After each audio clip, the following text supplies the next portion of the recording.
اب دبئی میں 31 کو تاریخی فنکشن کیا،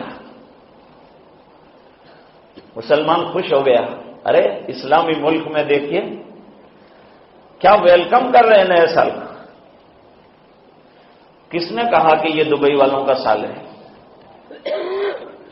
کس نے کہا آپ کو کہ یہ مسلمانوں کا سال ہے؟ کس نے آپ کو یہ منانے کے لیے کہا ہے؟ ذرا اپنے اندر حمیت پیدا کرو اسلام کی، ذرا اندر ٹٹولو۔ یہ اتنا جھکاؤ کیوں آ گیا دوسروں کی تہذیب کی طرف؟ آپ کو اپنی تہذیب معلوم نہیں ہے؟ محرم آیا تو کہاں گئے تھے دبئی والے؟ شرم کی بات ہے، یہ فخر کی بات نہیں ہے، یہ شرم کی بات ہے۔ ایک اسلامی ملک میں انگریزوں کی تہذیب کو اتنا دخل ہو جائے کہ اسلام دب کر رہ جائے، کیا اسلامی ملک ہے جہاں داڑھی والے کا گھومنا مشکل اور انگریز کا گھومنا آسان، جہاں مسلمان کو ویزا ملنا مشکل، جہاں انگریز کو ویزے کی بھی ضرورت نہیں؟ کیا یہ اسلام نوازی ہے؟ کیا یہ اسلامی تہذیب کے ساتھ پیار ہے؟ نام رہ گیا ہے، نام ہمارا۔ صرف دنیا کے چند یہودی اور چند انگریزوں کو خوش کرنے کے لیے آج ہم اپنے نام اور ہماری تہذیب کو داغدار کر رہے ہیں، بلکہ ان کے دروازوں پر بھینٹ چڑھا رہے ہیں۔ باغ اسلام کی ایک کلی بھی مرجھا جائے مسلمان منظور نہیں کر سکتا۔ میں تو کہا کرتا ہوں مسلمان بیچارہ اتنا بھولا بھالا ہے، محرم کب شروع ہوئی تو بغلیں جھانکتا ہے، اس کو پتا نہیں اسلامی سال کب شروع ہوتا ہے۔ لیکن 31 کا شور ایک عرصہ دراز تھے۔ میں آپ سے پوچھنا چاہتا ہوں، $5 لاکھ کا جو ہے وہ ایک فیتا بنایا گیا آتش بازی کا، 5 منٹ میں ختم کر دیا۔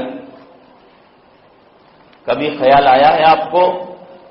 کبھی خیال آیا ان ظالموں کو کہ دنیا میں 5 لاکھ لوگ ایسے ہیں، ہمارے ملک میں نہیں بمبئی میں ایسے ہیں کہ جو فٹ پاتھ پر سوتے ہیں اور فٹ پاتھ پر ان کی زندگی گزر جاتی ہے۔ ان کو رات کو کھانے کے لیے غیر مسلم ہوٹلوں سے کھانا جمع کر کے ری پیک کرتے ہیں اور ان کو وہاں پہنچاتے ہیں۔ کچھ لوگ یہ کام کر رہے ہیں، کچھ لوگ اپنی رقموں کو آگ لگا رہے ہیں۔ ایک ایک پائی کا حساب دیا جانا ہے اللہ کے یہاں۔ بتائیے کس طرح سے اس کی گنجائش ہو سکتی ہے؟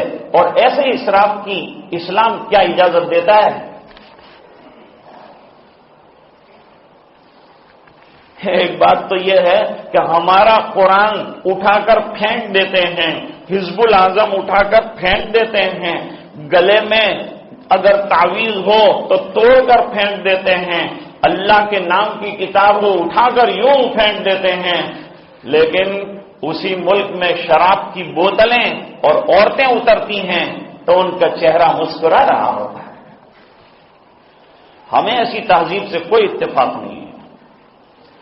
ہم الحمدللہ ہماری تہذیب میں خوش ہیں، جن کی ہو یہ تہذیب ان کی ہوا کرے۔ دوستوں، ہمیں ان کی باتوں میں نہ آنا ہے، نہ ان کی نقالی ہم کو کرنی ہے۔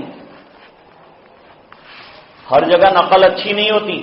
میں کہا کرتا ہوں اگر نقل کرنی ہے تو صحابہ کی کرو، اگر نقل کرنی ہے تو سرکار کی کرو، اگر نقل کرنی ہے تو سرکار نے جہاں نقل کرنے کو فرمایا وہ نقل کرو، ورنہ حدیث میں اس نقل کو منع فرمایا کہ جو غیروں کی نقل کرے گا، من تشبہ بقوم فہو منہم، جو دوسروں کی تہذیب اختیار کرے گا اور ان کو پسند کرے گا، یاد رکھو انہی میں اٹھایا جائے گا۔ ہم تو سرکار کا دامن پکڑ کر اٹھنا چاہتے ہیں۔ ہمیں یہ دنیا کی چمک دمک خیرہ نہیں کر سکتی۔ ہماری نظروں میں سمائی ہوئی ہے جنت، ہمارے دلوں میں جمع ہوا ہے اسلام، ہمارے دھڑکنوں میں قرآن کریم ہے، ہم سنتوں کے متوالے تو بن سکتے ہیں، یہ دنیا داروں کے پیچھے دوڑنے والے ہم نہیں ہو سکتے ہیں۔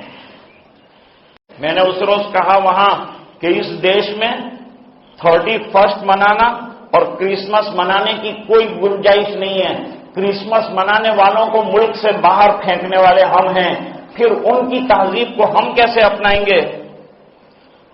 یہاں کی سنسکرتی بھی اس کی اجازت نہیں دیتی کہ اس کی تہذیب ہم اپنائیں۔